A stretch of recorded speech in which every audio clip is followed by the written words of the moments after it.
आज यमुनानगर की ही रहने वाली एक बेटी जो अपने 45 दिन के मासूम को अपनी गोद में लिए इंसाफ की खातिर दर दर की ठोकरें खा रही है। दोस्तों, आज भी हमारे समाज के अंदर जो ससुराल पक्ष है उन पर बहु बेटियों पर अत्याचार को लेकर गंभीर आरोप लगते नजर आ रहे हैं। लेकिन आज इसमें एक 45 दिन के मासूम का क्या कसूर है?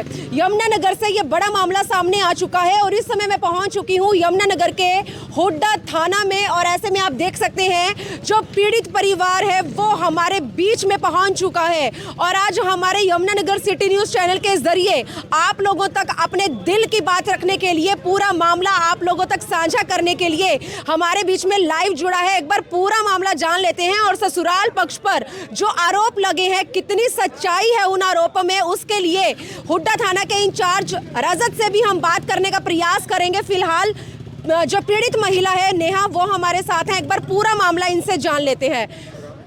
नेहा, क्या हुआ है आपके साथ? सबसे पहले ये बताओ, कहाँ की रहने वाली हो? मैं जगाधरी यमुनानगर छोटी लाइन नई बस्ती की रहने वाली हूँ। मेरी शादी हुई थी 22 सितंबर 2023 को।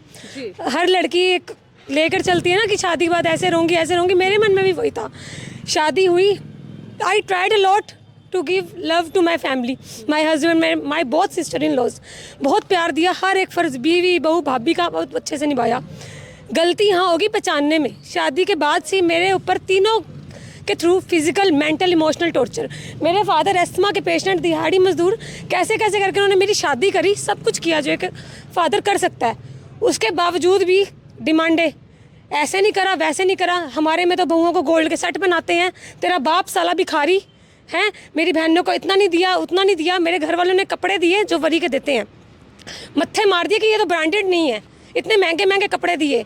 इनकी मदर की डेथ हो चुकी थी 2 दिन पहले शादी के, मदर के टॉपर्स भी रखवा लिए, मांग मांग के चेन ली, ठीक है, फिर भी मैंने बर्दाश्त किया। शादी के बाद से मुझे मारना पीटना, एक लड़की जो बर्दाश्त कर सकती है, मैंने सब किया घर बसाने के लिए।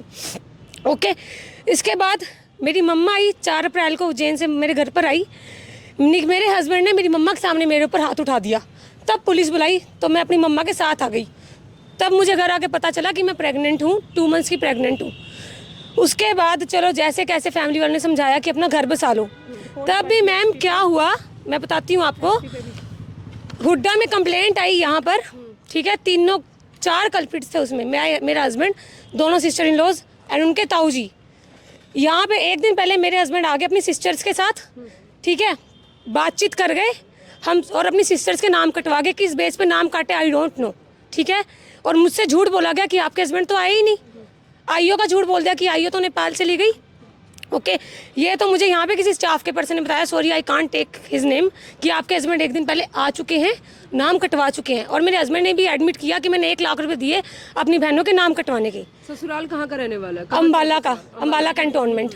किस पर एलिगेशन है आपके? मैं जब मैं सेकंड टाइम गई केस वापस कुछ लेना था, तो जब तक मैंने केस वापस नहीं लिया था तब तक तो मेरे से बहुत प्यार से रहे मेरे हस्बैंड, मेरी सिस्टर इन लॉ।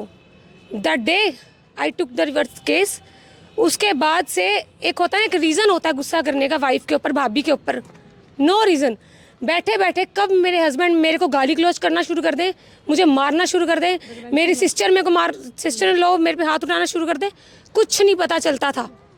जरा सी बात पे मेंटल टॉर्चर। तो अब क्या चाहती क्या है? अब यहाँ पहुँचे सर, यहाँ पे अब केस आया है। मैं बोलना चाहूंगी। एक मिनट आप बताओ। ठीक है, मेरे हस्बैंड यही कहते थे कि कोई मैं तो पैसा देकर फिर भी छूट जाऊंगा, इधर उधर हो जाऊंगा, तू धक्के खाएगी। इसी चक्कर में मैंने पूरी प्रेगनेंसी सर मारे खाई कि शायद मेरे हस्बैंड को थोड़ी सेंस आ जाए कि मेरी बीवी करती है मेरा, वो सुधर जाए। अभी लास्ट में ये बताइए आप चाहती क्या? मैं सिर्फ इंसाफ चाहती हूँ। यहाँ पे आए कंप्लेंट को 8 दिन हो चुके हैं, मुझे पूरा घुमाया जा रहा है।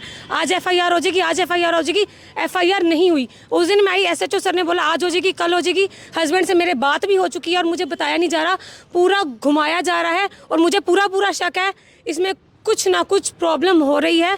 तो मैं इंसाफ चाहती हूँ। मैंने पुलिस वालों को रिकॉर्डिंग वगैरह सब सुना दिया है, रिक्वेस्ट भी किया कि मेरे हस्बैंड ने मुझे थ्रेट दिया है 20 जनवरी के बाद कि एक बार मेरी बहनों की शादी होने दे, मैं तेरे घर वालों को, तेरे बच्चे को मार दूंगा जान से।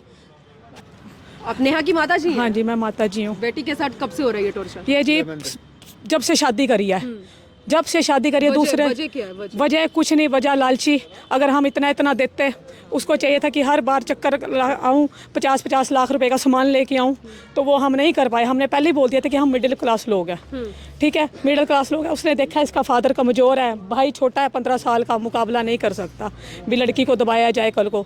और मुझे मेरी बेटी की डिलीवरी चल रही थी सी लाल हॉस्पिटल अम्बाला के अंदर, आप फुटेज निकलवाओ। मेरे जवाई ने वहाँ पे वीडियो भी डिलीट करवाने की कोशिश की, और मैंने थाना महेश नगर के अंदर विक्रम आईओ जी लगे, वहाँ पे मेरी कंप्लेंट भी दर्ज है। बेशक आप पता करो, हमारे पास सारे प्रूफ हैं उस चीज़ के। 2 दिन पहले लड़की की पूरा टाइम था, डिलीवरी था, ऑपरेशन का पूरा टाइम दे रखा था। 2 दिन पहले इसे मार गया, इसने भी पुलिस बुलाई, उसके भी प्रूफ है हमारे पास। फिर यहाँ पे हमने जब कंप्लेंट आई, इन्होंने हमें घुमाया जी, आपका तो यहाँ पे तो केस है नहीं, अर्जुन नगर में है। अर्जुन नगर गए, उन्होंने घुमा दिया जी, हमारा तो ये एरिया नहीं लगता, इधर है। फिर इधर से उधर गए, उधर से इधर गए, हमें घुमाते रहे। कितना टाइम हो गया आपके इस केस को चलते हुए? हमारे जो जी कहने को यहाँ तो 8 दिन हो गए हमारे सर जी, जब से लड़की मेरे पास आई है, महीना 1.5 महीने का हो गया। हमारा प्रोसीजर 1.5 महीने से हो रहा है, 1.5 महीने से। अब जाके प्रोसीजर यहाँ पे आया है, तो ये हमें घुमाई जा रहे जी, यहाँ नहीं है केस, वहाँ नहीं है, हमें घुमाया जा रहा है। आज FIR होती है। 2 दिन पहले भी SSO साहब ने मुझे प्रॉमिस किया था। आपके दामाद का नाम क्या है? आपके दामाद का नाम क्या है? Nikhil Arora, Chandrapuri colony, Ambala cantt. तो 45 दिन हो गए उनके बेटे को इस दुनिया में आए हुए। हाँ जी। अब तक बच्चे को देखने के बच्चे को देखना नहीं, और धोखे से बच्चा निकाला। मेरा बच्चा फिर भी राजीनामे में आया, ताऊ की मामा की देख रेख में, ठीक है। उसने बिल भी पे करा है, आया, और नंबर हमारे ब्लॉक कर दिए सारे। 1 रुपया नहीं दिया ना कपड़े, सारे नंबर ब्लॉक करिए, 1 रुपया नहीं दिया बच्चे को। आपने अभी कहा कि पहले अर्जुन नगर चौकी में भेजा, फिर हुड्डा में भेजा। हाँ जी, चौकी तो एक ही है, ये चौकी थाना तो वो चौकी है। हाँ, मेरे को, मैं परसों भी गई थी, तो मेरी किरण मैडम से बात हुई थी, कहती जी नहीं वो तो ना हमारे एरिया में तो लगती नहीं है, आपका एरिया तो हुड्डा थाना का लगता है जी। तो फिर मैं आई, मेरी बेटी, मैं आई, पूछो SSO साहब से, फुटेज निकलवाओ परसों की। अभी आप क्या इंसाफ चाहते हैं? मेरे को तो ये इंसाफ है जी। इनको आप पुलिस प्रशासन को बोलो कि सब इनके हाथ में है, इनकी रिस्पेक्ट है, इनका काम है हमारे को इंसाफ दिलाना। हमारी सुनवाई नहीं हो रही, आम बंदे की सुनवाई, गरीबों की क्यों नहीं सुनवाई होती? मुझे जवाब दिया जाए। हम लोग गरीब लोग कहाँ जाए? यहाँ नहीं आएंगे तो क्या करें बताओ? हम क्या करें? हमारे पास ना पावर है ना पैसा है, हम क्या करें? हम कहाँ जाएँ? ये लोग कोऑपरेट नहीं कर रहे बिल्कुल भी। मेरे को प्रॉमिस किया गया था, मैडम जी आप जाओ, भी आपका जवाई आए ना आए, FIR की कॉपी आपको मिल जाएगी। उस बात को भी 3 दिन हो गए। मेरा छोटा सा बच्चा दोता हुआ है, बिना पैसों के भेज दिया। ये मेरे हस्बैंड अस्थमा के पेशेंट है। SHO से बात हुई है, चौकी इंचार्ज से बात हुई है, उनका कहना है कि इस पे इंक्वायरी चल रही है, इंक्वायरी करने के बाद इस पे मामला। इंक्वायरी नहीं जी, मेरे जवाई की बहन की शादी है 20 तारीख की, देखो, और वो कुछ कर गया भी, और देखना, और 20 के बाद ही वो आएगा यहाँ पे। वो सेटिंग कर चुका है, वो अपनी पूरी कर बैठा है। उससे पहले क्यों नहीं बुलाया जा रहा उसको? मेरा बच्चे का ऑपरेशन हुआ है, पेट, मेरे बच्चे का ऑपरेशन बड़े पेट का, और मेरा दोता, मेरे हस्बैंड 8-10 हज़ार रुपये मजदूरी कमाने वाले, और हम 5 लोग खाने वाले हैं। आप लास्ट में इंसाफ की क्या गुहार मैं आके करती हूँ कि मेरे जवाई को और उसकी बहनों को अरेस्ट किया जाए। सबूत सुना दिए गए, सबूत सब सुना दिया है, रिकॉर्डिंग सुना दी है, सब कुछ हमारे पास है, उसके बावजूद भी नहीं कर रहे, तो बताओ हम कहाँ गलत है? राजा सर, अभी आपके थाने में कुछ महिलाएं और कुछ पुरुष पहुंचे हैं, और उस महिला का नाम नेहा है, जिसके पास 45 दिन का बच्चा है। क्या वो मैटर है? पुलिस पर एलिगेशंस लग रहे हैं कि पुलिस काम नहीं कर रही। क्या पूरा मामला है, और इसमें अभी तक क्या कुछ इन्वेस्टिगेशन जारी है? मैम एक्चुअली इसमें हमारे पास लगभग 5 दिन पहले प्रिलिमिनरी इंक्वायरी के लिए हमारे पास ये मैडम ने, हम लोत्रा है न्यू बस्ती से, इनकी कंप्लेंट आई थी, जो कि पहले वुमेन सेल से, फिर मीडिएशन सेल से जांच होने के बाद हमारे पास नोट सेटल्ड होकर आई थी FIR लॉज होने के लिए। जो प्रिलिमिनरी इंक्वायरी के दौरान हमने नोटिस देकर दोनों पक्षों को बुलाया भी था।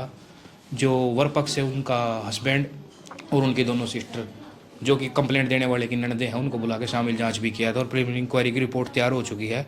और इसके बाद जैसे ही अफसर जो आदेश करेंगे, इसमें तुरंत FIR दर्ज करके आगामी कार्रवाई अमल में लाई जाएगी। राजा सर, कितना पुराना मैटर है ये? मतलब कितने समय पहले ये केस आपके पास आया? ये मैम लगभग 6 दिन पहले हमारे पास आया है, 8 तारीख से। ये 8 तारीख को ऑर्डर हुए थे जी, और हमारे पास 8 तारीख को ही आ गया था लगभग, मतलब ये आज हफ्ता ही हो गया इसको आए को। और ये उससे पहले वुमेन सेल और मीडिएशन सेल में भी होके आई है। ये नोट सेटल्ड हुआ था जी, इस वजह से हमारे पास FIR लॉज होने के लिए थाना में पहुंची है। इसमें प्रिलिमिनरी इंक्वायरी की जा चुकी है, और जैसे ही अफसर आदेश करेंगे इसमें FIR दर्ज करके आगामी कार्रवाई की जाए। तो रजत सर, ससुराल पक्ष पर जो एलिगेशंस लगे हैं वो मैटर क्या है? किस बात को लेकर इतनी नौबत आई कि मामला आज आपके पास पहुंचा? ये हम लोत्रा और इसके हस्बैंड के बीच में फैमिली डिस्प्यूट थोड़ा अपना अनबन की वजह से जो भी इनके बीच में मतभेद हुए हैं, इस वजह से ये नौबत कंप्लेंट तक पहुंची है और इसमें जो मुकदमा दर्ज होने की कगार पे नौबत पहुंच चुकी है। तो क्या लगता है इसमें आगे क्या कुछ रहने वाला है? भाई इसमें अकॉर्डिंग टू लॉ जी हम अपने जो भी मुलजिम हैं उनको शामिल जांच करके आगामी कार्रवाई करेंगे। एलिगेशंस किस किस पर है? एलिगेशन जी नेहा ने अपने हस्बैंड पे और अपनी दोनों ननदों के ऊपर लगाए हैं। दहेज कहते हैं बेटी माँ बाप की कितनी लाडली होती है। एक मतलब माँ बाप अपने जीते जी अपनी बच्ची के लिए उसके शादीशुदा जीवन को लेकर कितने सपने संजोते हैं, लेकिन आगे चलकर भविष्य में जब बेटी के साथ इस तरह की बदसलूकी होती है या जिस तरह से जो भी तस्वीरें सामने आती हैं उसे लेकर माँ बाप के दिल पर क्या बीतती है, इस तरह के केसों से आप लोग अंदाज़ा लगा सकते हैं। लेकिन इस बात में कितनी सच्चाई है उसका आने वाले समय में पता चल जाएगा। लेकिन आज नेहा पीड़ित महिला की ओर से उनके ससुराल पक्ष पर जो भी आरोप लगे हैं उसे लेकर पुलिस का मानना है कि आने वाले समय में जो भी सही इन्वेस्टिगेशन है उस कार्यवाही को अमल में लाया जाएगा। लेकिन आज एक पति पत्नी के मामले में, एक माँ बाप के मामले में 45 दिन की नन्ही जान आज किस तरह से सफर कर रही है, कितनी कड़ाके की सर्दी में एक महिला अपनी 45 दिन की नन्ही सी जान को अपनी गोद में लिए दर दर की ठोकरें खा रही है। किस लिए? इंसाफ के लिए। लेकिन कहते हैं कि आज भी हमारे समाज में दहेज देना और दहेज लेना कानूनन अपराध है, लेकिन समझ में नहीं आता कि कब ये सिलसिला थमेगा और कब हमारे समाज के अंदर हमारी बेटियों के साथ बदसलूकी के ये जो मामले सामने आ रहे हैं, कब ये मामले शांत होंगे। तो देखते हैं पीड़ित महिला को कितनी जल्दी इस केस में जो है इंसाफ मिलता है। मेरी आप लोगों से अपील रहेगी इस खबर को ज़्यादा से ज़्यादा शेयर ज़रूर करें। वीडियो जर्नलिस्ट मनप्रीत के साथ यमुनानगर के हुड्डा थाना से मैं मनदीप कौर।